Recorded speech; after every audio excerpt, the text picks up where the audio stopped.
Welcome to special focus. బ్యాంకులపై మళ్ళీ కేంద్రం కన్నేసిందా? 3 ఏళ్ల నాటి బిల్లుకు దుమ్ము దులుపుతోందా? సామాన్య డిపాజిటర్ల కొంప ముంచనుందా? బ్యాంకులపై నమ్మకం సన్నగిల్లనుందా? ఓవైపు దేశవ్యాప్తంగా పౌరసత్వంపై రచ్చ జరుగుతుండగా మరోవైపు మోడీ సర్కార్ ఎఫ్ఆర్డీఏ బిల్లు తీసుకురావాలని యోచిస్తోంది. 3 ఏళ్ల క్రితం ఈ బిల్లుపై తీవ్ర వ్యతిరేకత రావడంతో వెనుకడుగు వేసిన ప్రభుత్వం తాజాగా పేరు మార్చి బిల్లును ఆమోదించుకునే యోచనలో ఉన్నట్లుగా సమాచారం. ఎఫ్ఆర్డీఏ బిల్ ఏంటి, దానివల్ల ఏర్పడే అనుకూల ప్రతికూల పరిస్థితులేంటి, ఇవాల్టి స్పెషల్ ఫోకస్ లో తెలుసుకుందాం.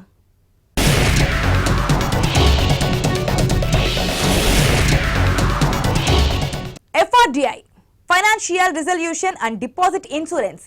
ఈ బిల్లు పైనే ప్రస్తుతం పల్లెల నుంచి పట్టణాల వరకు వాతావరణం వేడెక్కుతోంది. నిజంగా ఈ బిల్లు వల్ల నష్టం ఉంటుందా? ఎఫ్ఆర్డీఏ బిల్లులో ఏముంది? బిల్లు వల్ల ఎవరు నష్టపోతారు? గతంలో వెనక్కి తగ్గిన కేంద్రం మళ్లీ ఎందుకు తీసుకురావాలని భావిస్తోంది?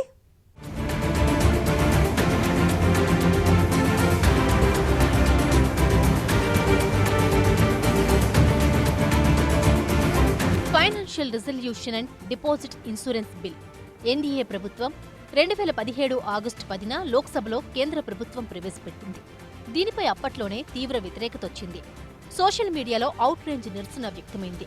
తీవ్ర ఆందోళనలు రేకెత్తడంతో ఏడాది తర్వాత కేంద్రం వెనక్కి తగ్గింది, బిల్లును ఉపసంహరించుకుంది. ఇదే సమయంలో తిరిగి మరోసారి ఈ బిల్లును తీసుకొస్తామని అప్పటి ఆర్థిక మంత్రి తెలిపారు.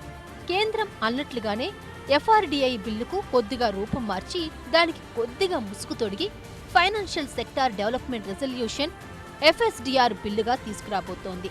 వచ్చే బడ్జెట్ సమావేశాల్లోనే ఈ బిల్లును ప్రవేశపెట్టే అవకాశాలున్నాయి.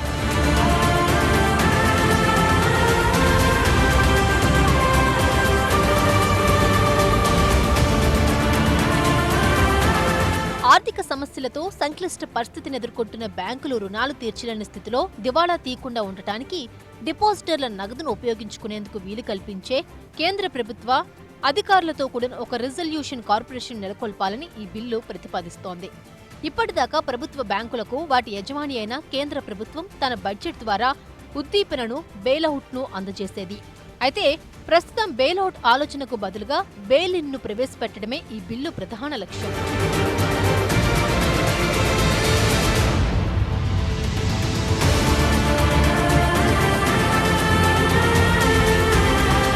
నిస్సహాయ స్థితిలో ఉన్న ఆర్థిక సంస్థలకు కేంద్ర ప్రభుత్వం సహాయం చేయకుండా డిపాజిటర్లు, ఇతరులు బ్యాంకులలో దాచుకున్న నగదును సదరు బ్యాంకు దివాళా తీయకుండా ఉండేందుకు ఉపయోగించుకునే సదుపాయాన్ని ఈ బిల్లు కలుగజేస్తుంది. ప్రస్తుతం బ్యాంకులు దివాళా తీసినా ఇబ్బంది పడకుండా ఉండేందుకు 1 లక్ష రూపాయల వరకు ఉన్న డిపాజిట్లను బ్యాంకులే బీమా చేస్తున్నాయి. డిపాజిట్లకు చేస్తున్న ఈ బీమాను అందజేసే రిజర్వ్ బ్యాంక్ ఆధ్వర్యంలోని క్రెడిట్ గ్యారంటీ కార్పొరేషన్ను ఎటువంటి ప్రత్యామ్నాయం లేకుండా రద్దు చేయాలని ఈ బిల్లు ప్రతిపాదిస్తోంది.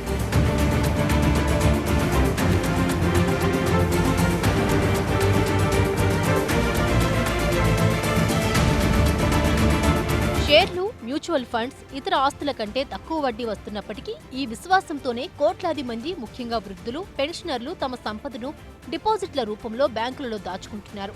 ఇప్పుడు ప్రజలు ఈ విశ్వాసాన్ని కోల్పోతారు. పాత రోజుల్లో ప్రైవేటు వ్యక్తుల యజమాన్యంలోని బ్యాంకింగ్ వ్యవస్థపై ప్రజలకు నమ్మకం లేక తమ నగదును పెట్టెల్లో దాచుకునేవారు.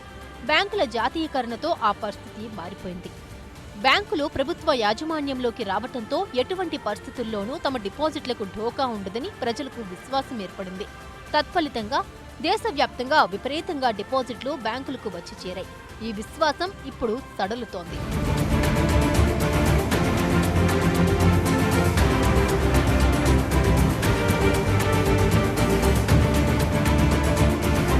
ఎఫ్ఆర్డీఐ బిల్లులు ఏ అనుమానాలు, ఏ ఆందోళనలు, ఏ భయాలు వ్యక్తమయ్యాయో వాటిని నివృత్తి చేయకుండా, వాటిని తొలగించకుండా అవే ప్రమాదకరమైన క్లాజులను పేరు మార్చి ఎఫ్ఎస్డీఆర్ బిల్లులో చేర్చారు. ఎఫ్ఆర్డీఐ బిల్లులో అనేక అంశాలున్నాయి. దానిలో అందరినీ కలిచివేసింది బెయిల్ ఇన్ అనే క్లాజ్. ఈ క్లాజ్ ఏం చెబుతోందంటే, ఒక బ్యాంకుకు కానీ లేదా ఇన్సూరెన్స్ కంపెనీ కానీ ఏదైనా ఫైనాన్షియల్ ఇన్స్టిట్యూషన్ కానీ దివాళా తీస్తే దానిని రెజల్యూషన్ కు పంపిస్తారు. అంటే దాని సంగతి తేల్చాలని పంపుతారు. దాని నష్టాలను పూడ్చడానికి డిపాజిటర్ల అనుమతి లేకుండా డిపాజిట్లను మొత్తం తీసేసుకోవచ్చు, లేదా అందులో కొంత భాగాన్ని తీసుకోవచ్చు, లేదా 2 లేదా 5 ఏళ్లు ఫిక్స్డ్ డిపాజిట్ చేస్తే దానిని 20 ఏళ్ల వరకు మీ డబ్బు ఇవ్వలేమని కూడా చెప్పవచ్చు. ఈ అధికారం మొత్తం ఫైనాన్షియల్ రెజల్యూషన్ అథారిటీకి ఉంటుంది. దానిని క్వశ్చన్ కూడా చేయలేము.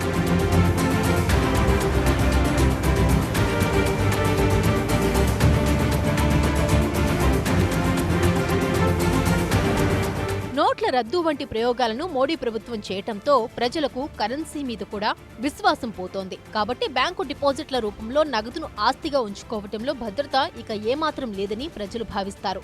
రాబోయే ఎఫ్ఆర్డీఐ చట్టం బ్యాంకు డిపాజిట్లకు వర్తించినట్టుగానే బీమా, ఇతర ఫైనాన్షియల్ కంపెనీల అప్పులకు కూడా వర్తించటం వల్ల చిన్న మొత్తాలను కలిగి ఉన్న లక్షలాది మందిని అవి ఇక ఏమాత్రం ఆకర్షించలేవు.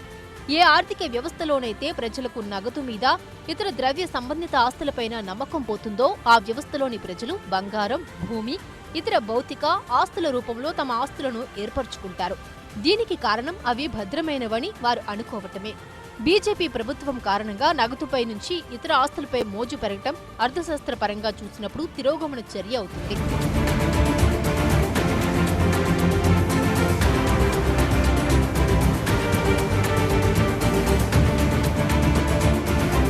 దేశంలో ఆర్థిక నేరాలు అంతకంతకు పెరిగిపోతున్నాయనేది కాదనలేని వాస్తవం. పాలకులు తీసుకుంటున్న చర్యలు వీటిని ఏమాత్రం నియంత్రించలేకపోవడంతో మళ్లీ ఈ కుంభకోణాలు పునరావృతమవుతున్నాయి. చట్టాల్లో ఉన్న లోపాలు, దగాకోర్లకు కొందరు రాజకీయ నాయకుల మద్దతు ఉండటమే కారణమనే ఆరోపణలు ఉన్నాయి. పెద్ద నోట్ల రద్దు నుంచి కోలుకోకముందే, ఆన్లైన్ లావాదేవీల విషయంలో ఒక కొలిక్కి రాకముందే ఈ బిల్లు తీసుకొస్తే వేల మంది విజయ్ మాల్యాలు, నీరవ్ మోడీ లాంటి వారు పుట్టుకొస్తారనడంలో సందేహం లేదు. దీంతో ఈ బిల్లు బ్యాంకింగ్ రంగానికి ప్రమాదంగా మారింది.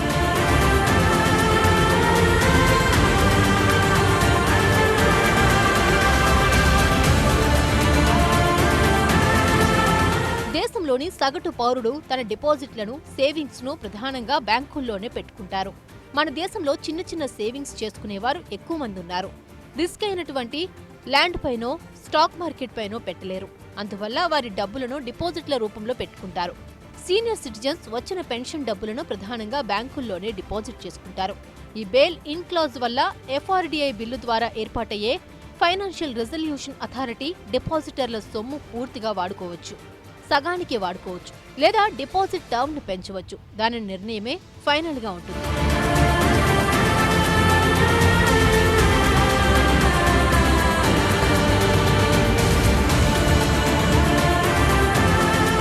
2017లో తీసుకొచ్చిన బిల్లుతో అనేక ఆందోళనలు నెలకొన్నాయి. బ్యాంకుల్లో తమ డబ్బుల్ని ప్రభుత్వమే వాడేసుకుంటుందనే ప్రచారంతో బ్యాంకు ఖాతాదారులు తీవ్ర ఆందోళన వ్యక్తం చేస్తూ డబ్బు డ్రా చేసేందుకు బ్యాంకుల ముందు పోటెత్తారు. అలాంటిదేమీ లేదని బ్యాంకు అధికారులు నచ్చజెప్పేందుకు ప్రయత్నించినా ఫలితం లేకపోయింది.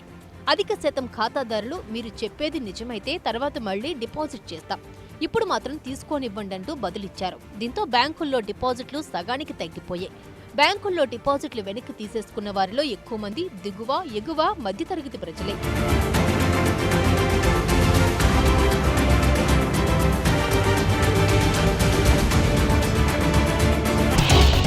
పెద్ద నోట్ల రద్దు, జీఎస్టీ, ఈ రెండు బిల్లులు సామాన్యుల జీవితాలను ఎంతగా ప్రభావితం చేశాయో అందరికీ తెలిసిందే.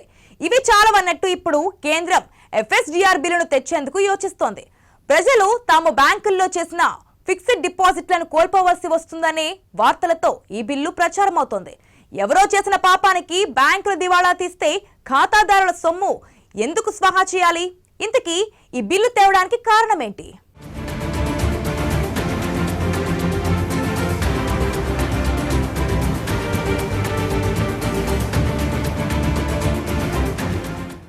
నిజానికి ఎఫ్ఆర్డీఏ చట్టం తేవాలనేది యూపీఏ ప్రభుత్వం ఆలోచన కాదు. 2008లో ప్రపంచవ్యాప్తంగా ఏర్పడిన ఆర్థిక సంక్షోభం నేపథ్యంలో భవిష్యత్తులో ద్రవ్య వ్యవస్థలు అలాంటి సంక్షోభాన్ని ఎదుర్కొన్నప్పుడు అప్పటి అమెరికా ప్రభుత్వం చేసినట్టుగా బడ్జెట్ వనరులను ఉపయోగించకుండా ఉండటానికి ఫైనాన్షియల్ స్టెబిలిటీ బోర్డ్ ఈ సిఫార్సులను చేసింది. G20 దేశాల్లో ఒకటైన భారతదేశం ఈ ఫైనాన్షియల్ స్టెబిలిటీ బోర్డ్ సిఫార్సులను ఆమోదించింది. అభివృద్ధి చెందిన పెట్టుబడిదారీ దేశాల కోసం రూపొందించిన చర్యలను పూర్తిగా భిన్నమైన ద్రవ్య వ్యవస్థ గల భారతదేశం అనుసరించడం మూర్ఖత్వం అవుతుందని నిపుణుల అభిప్రాయం.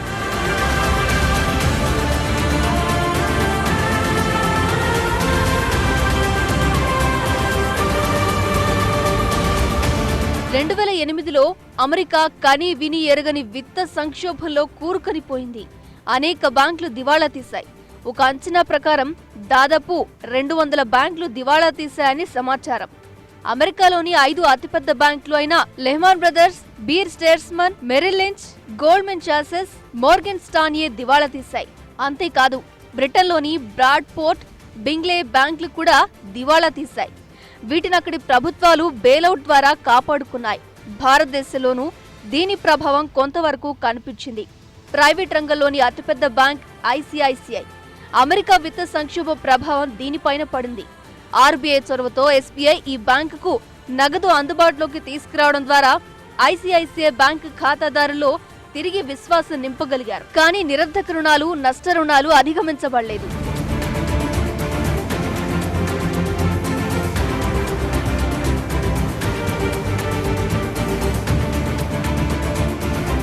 ఎఫ్ఆర్డీఏ బిల్లు విషయంలో చాలా వరకు సమాధానం లేని సందేహాలుంటే అపోహలు కూడా ఉన్నాయి. కుమార్తె పెళ్లికో, పిల్లల చదువు కోసమో, వయసు పైబడ్డాక వైద్య ఖర్చుల కోసమోనని కష్టపడి సంపాదించుకున్న రూపాయి కూడబెట్టి తక్కువ వడ్డీ అయినా డిపాజిట్ చేసుకున్న మొత్తాన్ని బ్యాంకులు మనకు సమాచారం కూడా ఇవ్వకుండానే నగదు మళ్లించే అధికారం ఈ బిల్లు ద్వారా వస్తుందనేది ప్రధాన ఆరోపణ. ఇక ఎవరో ₹1,00,000 రుణాలు తీసుకుని బ్యాంకులకు ఎగవేస్తే రుణం తీసుకునే వ్యక్తి స్థోమత, అతని వ్యక్తిత్వం తెలుసుకోకుండా భారీ రుణాలిచ్చిన బ్యాంకు సిబ్బందిని రుణం తీసుకుని ఎగవేసి తిరిగే విజయ్ మాల్యా లాంటి వారిని ఏం చేయలేక వదిలేసి సామాన్యుడి డిపాజిట్లపై పట్టం ఎంతవరకు సమంజసం అనేది మరో ప్రశ్న. ఎన్నో నిబంధనలు, చట్టాలు కఠినంగా ఉన్న బ్యాంకర్లు ఇప్పటికే చాలా చోట్ల కొందరు ఆర్థిక నేరగాళ్లతో చేతులు కలిపి రుణాల రూపంలో లక్షలు దోచేసిన సందర్భాలు కళ్ల ముందే కనిపిస్తున్నాయి. ఇటువంటి బిల్లు తీసుకొస్తే బ్యాంకర్లకు అడ్డే ఉండదని, వారు చేసే మోసాలకు బ్యాంకులు దివాళా తీస్తే దానికి డబ్బు దాచుకున్న సామాన్యులు ఎందుకు బాధ్యత వహించాలనేది మరో ప్రశ్న.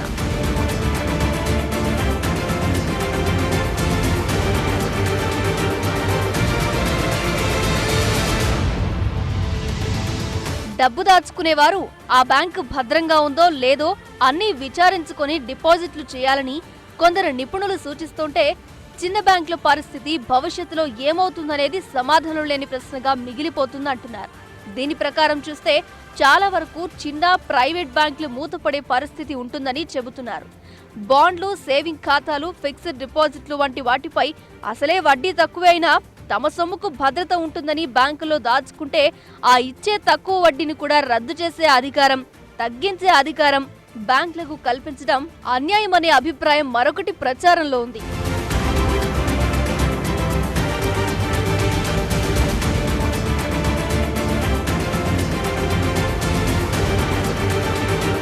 అనేక అనుమానాలు రాజ్యమేలుతుంటే చిన్న బ్యాంకుల్లో డిపాజిట్ల నుంచి పెద్ద బ్యాంకుల్లో డిపాజిట్లకు కదలిక వస్తుంది.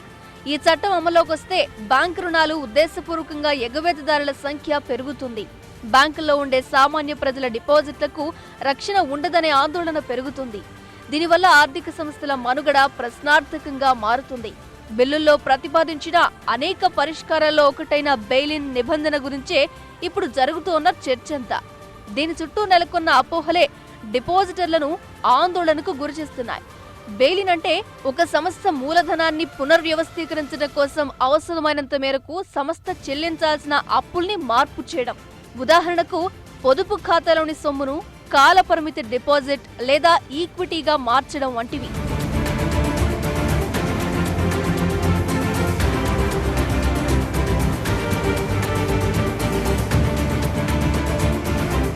ఎప్పుడైతే ఒక బ్యాంకు మూసేయవచ్చు అన్నప్పుడు దానికో వ్యవస్థ ఉంది. ఆ వ్యవస్థకు సర్వాధికారాలున్నాయి.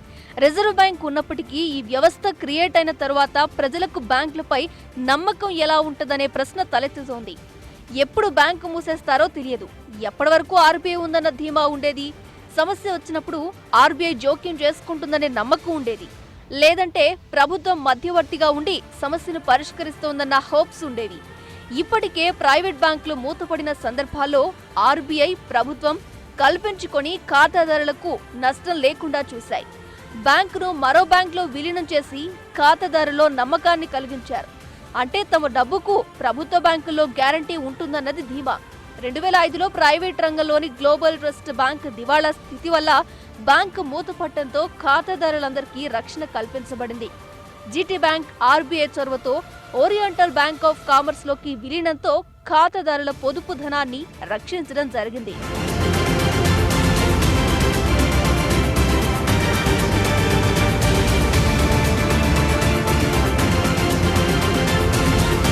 అయితే కేంద్ర ప్రభుత్వం తీసుకొస్తున్న ఈ బిల్లుపై అపోహలు సృష్టిస్తున్నారని, వాస్తవానికి ఖాతాదారులకు మేలు చేసేందుకే ఈ నిర్ణయం తీసుకుందనే వార్తలు కూడా ప్రచారంలో ఉన్నాయి. బ్యాంక్ను వ్యాపార సంస్థగా భావించినప్పుడు దాని వ్యాపార జమా ఖర్చుల వివరాలు ఖచ్చితంగా ఉండాలి. చైర్మన్తో సహా ప్రతి బోర్డు సభ్యుడు బ్యాంకు పనితీరుకు బాధ్యత వహించాలి. మోదీ ప్రభుత్వం ప్రతిపాదిస్తుంది ఇదే. ఏదైనా సంస్థ దివాళా తీస్తే సాధారణంగా జరిగే ప్రక్రియ ఆ సంస్థ ఆస్తి అప్పులు లెక్కగట్టి ఆ దామాషాలో ఉన్న ఆస్తులు అమ్మి పంచుతారు. ఎఫ్ఆర్డీఐ బిల్ ఆధారంగా ప్రభుత్వం ఒక కార్పొరేషన్ ని స్థాపిస్తోంది. ముంచేసినోడికి ఇంకో 1000 కోట్లిచ్చి ఇంకా చెడగొట్టడం ఇప్పటి వరకు అనుసరిస్తున్న విధానం. అలా కాకుండా ఆస్తి అప్పుల వివరాలు తేల్చి ఆ మొత్తం సొమ్మంతా డిపాజిట్లు చేసిన వారికి సర్దుబాటు చేయడాన్ని బెయిలిన్ అంటారు. అంటే మనల్ని ముంచిన వాడికి ఏమీ మిగలదు. దానికే మోదీ ప్రతిపాదిస్తున్నారు. ఈ బిల్లు వల్ల సామాన్యుడికి అంటే మధ్యతరగతి డిపాజిట్ దారులకు లాభమే గాని నష్టం లేదు. పైగా ఇప్పుడున్న ₹1,00,000 పరిమితిని చట్టపరంగా 5 లక్షలకు పెంచబోతున్నారనే వార్తలు కూడా ప్రచారం జరుగుతున్నాయి.